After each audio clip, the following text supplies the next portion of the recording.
Hello, everyone. Welcome to Resistance Live. It's the 22nd of July, 2025. And wow, I have to say that, keeping an eye on what's happening right now in relation to this entire burgeoning scandal at the White House is a full-time job. It is astonishing how fast this story about the Epstein files is moving, and also how absolutely chaotic the response is. So we have a lot to talk about. I have very few other things on my list because there's so many things happening around this that we should discuss. So we're going to get to all that. All right. For those of you who are new here, I'm Elizabeth Cronise McLaughlin. I was a Wall Street and human rights lawyer for 15 years. Now I work as an impact and leadership consultant for people just like you who are trying to figure out how to make a huge impact in these really challenging times. And I'm here live 4 days a week with educational videos every Monday to help you make a difference where you live. Today, for our visually challenged viewers, I'm wearing a light blue button-down blouse. My hair is down. I am a pink-skinned, green-eyed, dirty, blonde-haired woman. And I'm in front of my bookshelf and my yellow utility cart here in my office, coming to you as always from occupied Muncie, Lenape, and Mohican land. Okay, so just this morning, there are a whole new series of breaking news stories around the Epstein scandal. But I want to recap where we are right now. Okay, so over the weekend, my friend Allison Gill at Mueller, She Wrote, who I adore, by the way, and who is killing it right now as an independent journalist, just doing a phenomenal job, got some information from someone inside the DOJ who has been involved in reviewing the Epstein files, basically confirming that not only is Trump in the Epstein files, but that more than 1,000 people have been allocated to review the Epstein files, and they have been told to designate at the end of every single document review shift where in the documents Donald Trump's name appears. A mass Excel spreadsheet is being compiled inside the DOJ with every single instance in which Trump is mentioned. We do not know yet, although I know AG is working on it, how many times he's mentioned in the Epstein files. But there is no doubt at this moment that Trump is indeed in those files. The only thing that is left to be revealed is to what extent and what conduct is alleged against him. Okay. We all have lots of suspicions about this, and there's been lots of new breaking news about this, including from some of Epstein's victims who have testified that Epstein introduced them to Donald Trump when they were underage.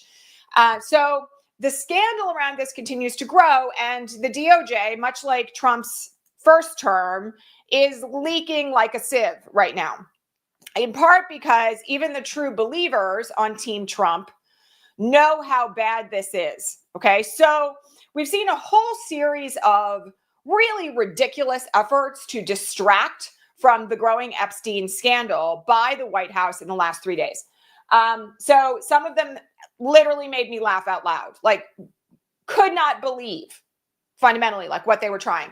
So yesterday, Pam Bondi announced that they're releasing all of Hillary Clinton's emails from the mythic private email server. Now, we've already seen a lot of these. We know she talked about flan, and she talked about recipes with Huda Abedin and Huma Abedin. And, we know that there's nothing in there that is of grave import. But they literally pulled a her emails. Like, they literally did that as an attempt to say, oh, no, we're being completely transparent, right? While the cover-up is ongoing around Epstein. Then they decided to release Martin Luther King's FBI files. Now, we all know, if you are any student of the civil rights movement, you know that Martin Luther King was targeted by J. Edgar Hoover, who was a rampant bigot. We all know that, right? I mean, like, that's kind of a given. And what's contained in Martin Luther King's files is probably stuff about things that we already kind of know about, like that we know that he had extramarital affairs. We don't know the extent of those, but that might be in the FBI files. But we also know that there were huge attempts to set him up, that there were efforts made by COINTELPRO to get him to commit suicide. Like, there's not going to be anything in those FBI files that's going to be hugely scandalous. But the rumor is that they decided to do this to say, see, other people have had questionable sexual histories, not the same as child rape. Like, can I just point that out? Not the same as being involved in like one of the largest sex trafficking pedophile rings, let alone for billionaires, in American history. Not the same. Not the same.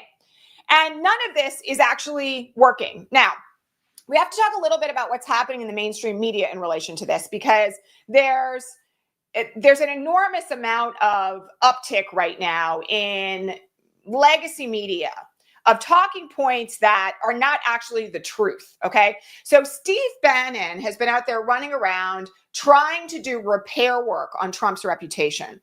And one of the things that he has said on his show is Trump's brought back the base now that this letter was released by the Wall Street Journal, which we talked about on Friday.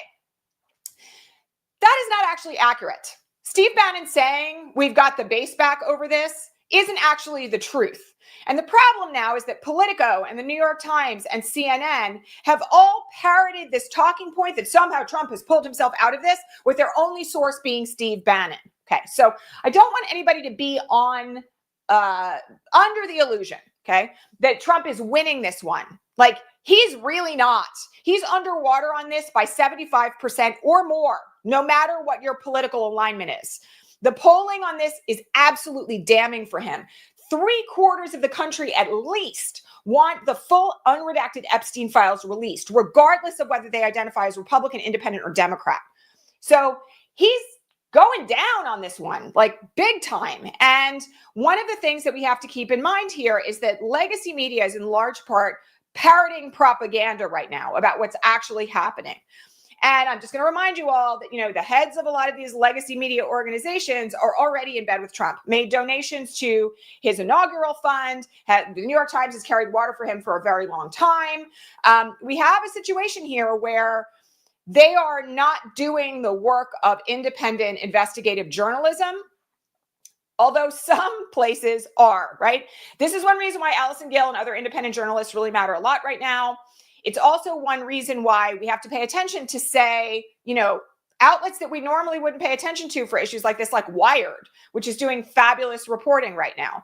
And the Wall Street Journal, this is really odd. Like, I've never rooted for Rupert Murdoch in my life, but the fact that the Wall Street Journal apparently got an approach from J.D. Vance that seems to have been like, shut this story down, and didn't do it with regard to that letter that we talked about on Friday is kind of unprecedented. Okay, so now we have to talk about one other thing that happened on the weekend, over the weekend, which is that Trump sued the Wall Street Journal and Rupert Murdoch individually over the release of the letter, claiming defamation, assault, and libel. Okay, I just have to say, as usual, he doesn't have the best legal representation, because it is not an assault to publish a story about someone in a newspaper. That's not assault under the law. They can allege it's defamation, they can allege it's libel, but let me just say one other thing about that.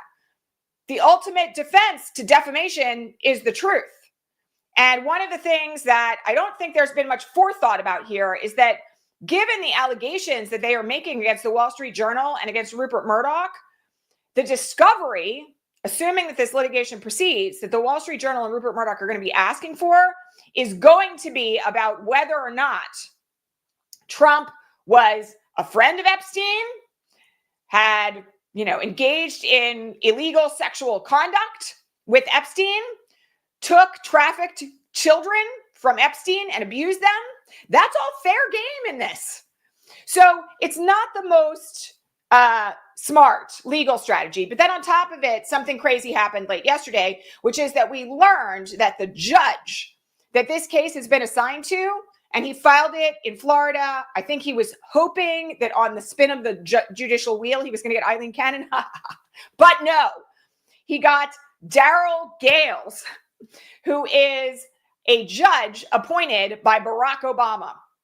So not that any judge is supposed to have a bias based on who appointed them and who didn't, but this is one of those judges that, like, you probably don't actually want to pull if you're Donald Trump. He's actually already handled a Trump-related matter and ruled against the the plaintiff in that case. And so, meaning Trump, ruled against Trump in that case, like lost. So he's already handled some matters here that are like pretty clearly leaning in the direction of not taking any bullshit from litigants in the Trump sphere.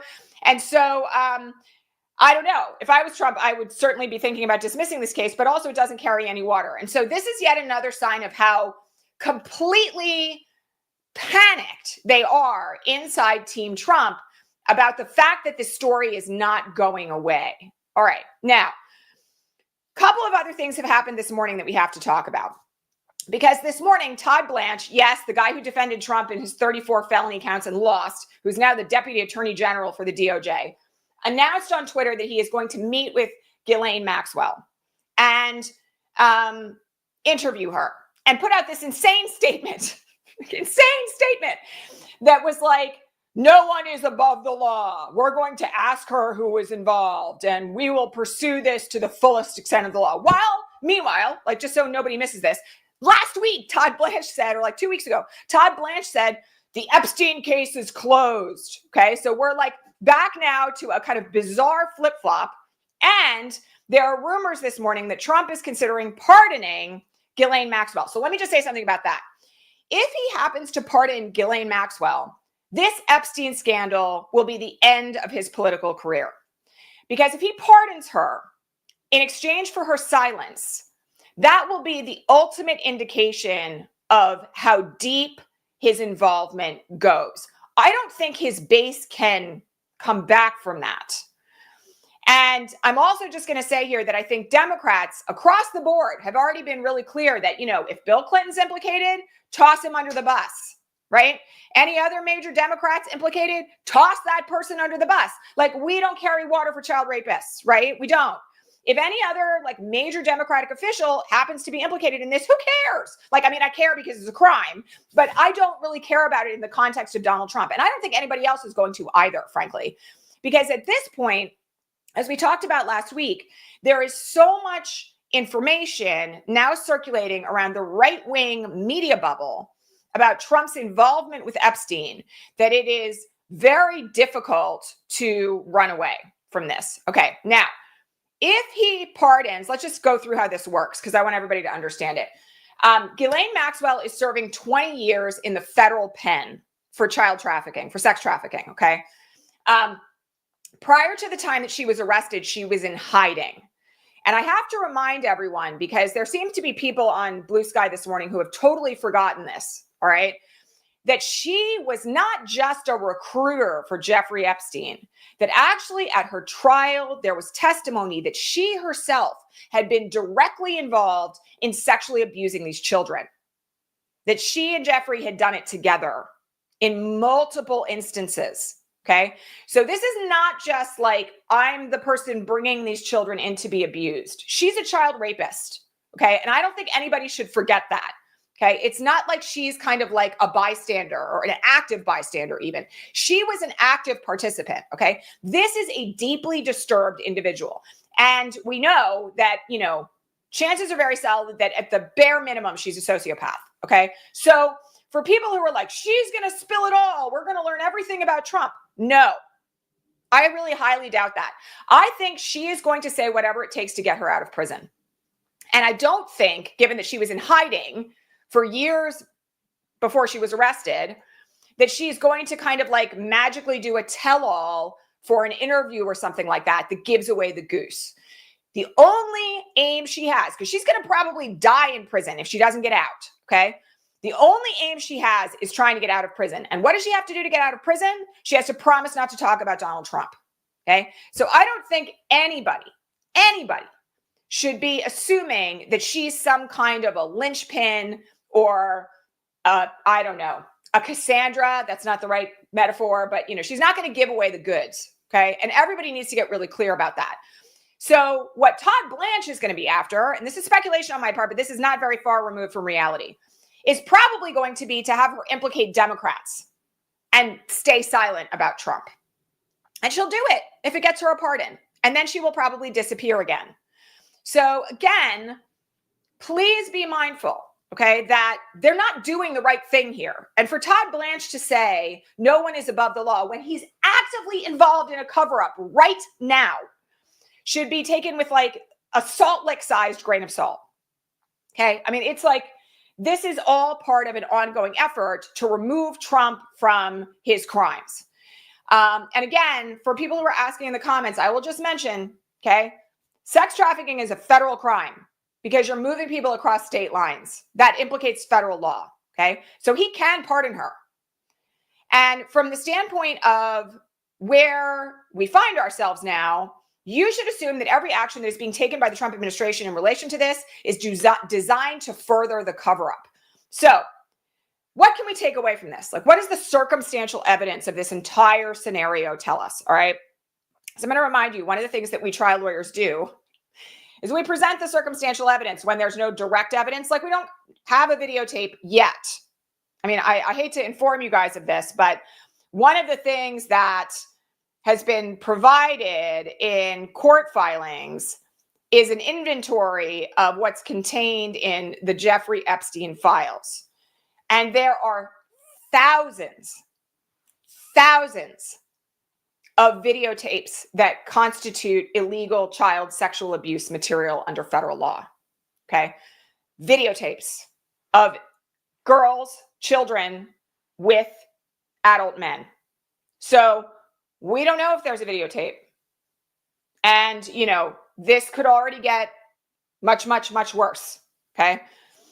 But the circumstantial evidence that we have on this right now indicates that whatever is in that evidence about Donald Trump is so awful that he is willing to risk losing his entire MAGA base to keep it secret. So that's where we stand today. And I have to say that I'm not seeing anything that indicates that we are on a path to this issue disappearing. There are lots of cynical people on Blue Sky that are like, yeah, nothing ever sticks to him. Well, as I said on Friday, there are black swan events, you know, and again, I had somebody called me on that. Why is it called a black swan? That's a term that has been coined by a sociologist who has written about the way in which society gets marked by completely unpredictable events like the COVID-19 pandemic, okay? This is one of those events, one of those instances where I don't think the Teflon is going to work anymore. And this is of Trump's own making. Like, let's not forget about it. Like, fully a third of his base is QAnon, maybe more. They've been conditioned to believe that there is a cabal of child sex traffickers running the world. And they have been promised for like the better part of 10 years that the Epstein files will be fully released, unredacted, to reveal all these horrible Democrats that are engaged in one of the most despicable imaginable series of acts, right? And now what they're finding out is that their hero, their king, right? The man in whom they have entrusted everything. They've, you know, swallowed the Kool-Aid, drunk the propaganda, is actually right next to Jeffrey Epstein at the top of this thing. I don't know, you guys. I mean, I'm going to say it again. Dominoes fall all the time. And I said over the weekend, as I was just playing this out in my head about how this could go, you know, when you have 75% of the American public lined up against you, when your poll numbers are dropping like, you know, rocks, and when you've got a series of other things that have happened in the interim, like, you know, mass deportations that 1 in 4 Americans are terrified about, and you've got people losing their Medicaid coverage and their local hospitals closing, any number of outcomes becomes possible. And I don't know, you know, I mean, I will just say this also, his medical diagnosis is a cover. We know that. The nurses all over TikTok are claiming that his symptoms are indicative of something far more serious than what he's been diagnosed with. And I don't know, it's kind of anybody's guess at this point how this ends, but I will tell you, I don't think it's going to end with him getting away with it. You know, I'm occasionally wrong, but this one feels like it really is like the albatross around his neck. So again, keep your eyes peeled. Don't be surprised if all of a sudden after Blanche talks to Ghislane Maxwell that there's some big revelation that like X, Y, and Z Democrats involved. Like, I hate it. Nobody should be involved in this, right? Like, this is like one of the worst imaginable crimes, right? And at the same time, like, don't take your eyes off the ball. He's in those files. We know he's in those files. We just don't know to what extent. So really critical at this point to stay focused. Okay. That's the roundup. 20 minutes of the roundup on this. Holy crap, you guys. All right. We had some other breaking news over the weekend that I just want to touch on really briefly, which is that there are reports now coming out of the ICE concentration camps that people are being forced to eat with their hands shackled behind their backs on their knees like dogs.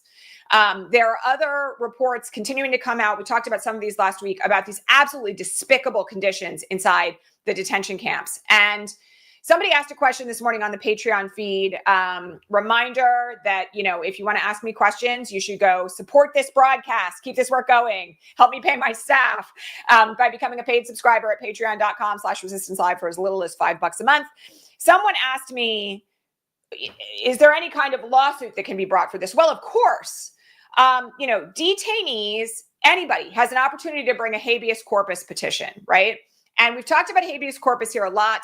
Habeas corpus petitions are generally filed to compel a elected or appointed official, a government official, to do something, to do their job, to comply with the law, okay, in relation to somebody who is detained. So I have no question in my mind that the ACLU is going to be filing some kind, or at least probably others, is going to be filing some kind of lawsuit related to these particular allegations. Like, all they need is one detainee to come forward and be a class representative, and they can get a class certified nationwide that compels ICE and DHS to abide by humanitarian conditions, okay? But I'm going to tell you also that there was reporting in the Washington Post this weekend that in 1 in 3 instances where the Trump administration has been stopped by an injunction, they have nonetheless continued the conduct. And this is one reason why contempt is so important and enforcement of contempt is so important, and why the Republicans in the murder budget tried to remove the ability of courts to enforce contempt. They lost that one thanks to the Senate parliamentarian, but nonetheless, they have been trying desperately to get courts to not be able to enforce their orders against the Trump administration. So all of this is dire, frightening. I don't want to kind of like put any gloss on any of it. The courts continue to rule against him pretty much nonstop. And, one of the things that we do have to keep in mind here is that Americans are not happy with immigration policy generally right now. Like, again, his numbers are plummeting. The way in which immigration is being handled is wildly unfavored across the board, pretty much at this point. So this is yet another thing to put in that pile of dominoes that could potentially tumble in a particular direction. And yes, lawsuits will ensue from that. All right. There were a number of two near misses this weekend of airplanes. I will just say that we desperately need to get, real world Boston star Sean Duffy out of the head of the FAA. You guys already know that. I have been saying for quite some time that I don't actually really feel safe traveling by plane right now for a variety of reasons. And that just seems to kind of indicate it. But there was a near miss with a Delta flight and a military jet yesterday. And there's a number of other things that have happened that are of concern. And so, one of the things that I just have to keep pointing out is like the active disintegration of government was part of Project 2025. And it's happening in a whole variety of ways. So that's that. All right. I'm going to leave you guys with one bit of good news, because I always like to leave you guys with good news. So in addition to what's happening with Zohran Mamdani in New York City, something very interesting happened in Minneapolis over the weekend. There was a candidate there, again, they have, just in case you don't know, they have ranked choice voting for mayor in Minneapolis also, much like they do in New York City. And they have a group of folks, really interesting folks, like running on the Democratic ticket there. But one of the folks who is running is a state senator by the name of Omar Fatah. And he is a Democratic socialist. His platform looks very much like Mamdani's. Very focused on housing, very focused on transportation, focused on making sure that the Minneapolis Police Department, which murdered George Floyd, is held to account, and that there is a reimagining of policing across the board. You can go look at his platform. This weekend, rather than nominating and throwing their weight behind the current mayor of Minneapolis, who is a Democrat, Mayor Frey, the Democratic Party in Minneapolis, in Minnesota, threw their weight behind Omar Fattah. And I'm going to tell you, this one is going to be a really interesting one to watch because he is young. He is a child of immigrants. He is someone who has adopted like positions that are really kind of like essentially aligned with societal shift in ways that I happen to agree with. And I'm really excited about it. And I'll tell you, there were a lot of people who came at me on Blue Sky and came at others on Blue Sky about the idea that like no one like Zohran Mamdani could be elected anywhere else in the United States. Bullshit. Like I called bullshit on it before. I'm calling bullshit on it now. A solid, energized campaign that actually works to benefit the lives of working people can win anywhere. And yes, they're going to toss around socialist, communist, like all sorts of other things. Islamophobia is being thrown around against both these men right now, okay?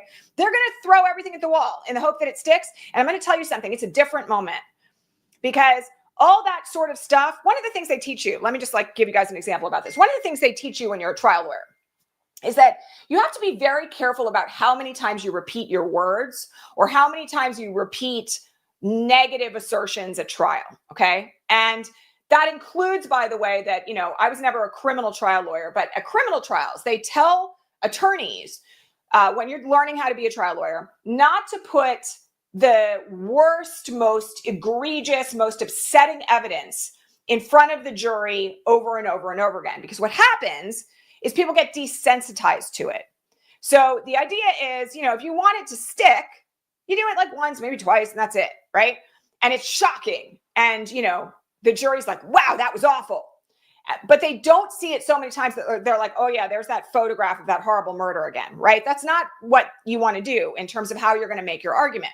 Well, here we have a situation where for the better part of the last 9 years, Trump and all of his friends have been running around calling everyone communist, socialist, terrorist, right? And it's become kind of meaningless, right? Does everybody kind of see that? It's really become meaningless. What does it even mean to call someone a communist anymore? Right? I mean, I know what it is because I studied all this stuff in college, but when they say it, they're throwing it around like it's a slur, right? And, there's this thing of yeah, you're calling one other person a communist. I don't even know what that means, right?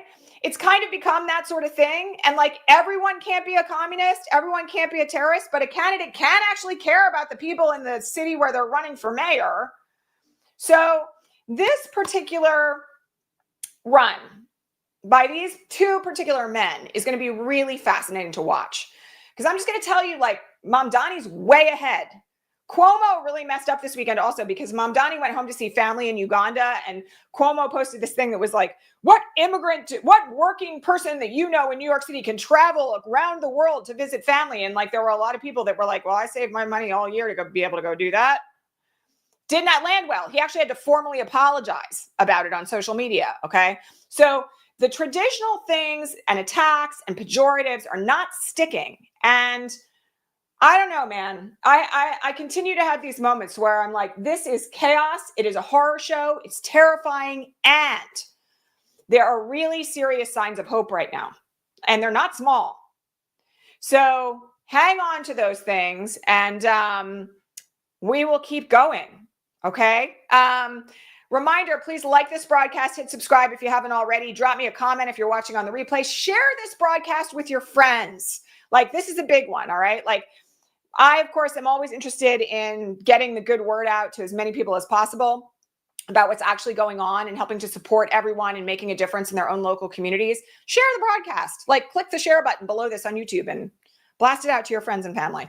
All right. That's it for now. I will be here live at regular time for the rest of the week. And I am, trying to keep my chin up just like the rest of you. It's a hard moment. And at the same time, there are really bright blasts of light right now. And we got to stay focused on those too. All right. Keep up all the good work, everyone. Sending lots of love to you all. And I will see you back here live tomorrow. Thanks. Bye.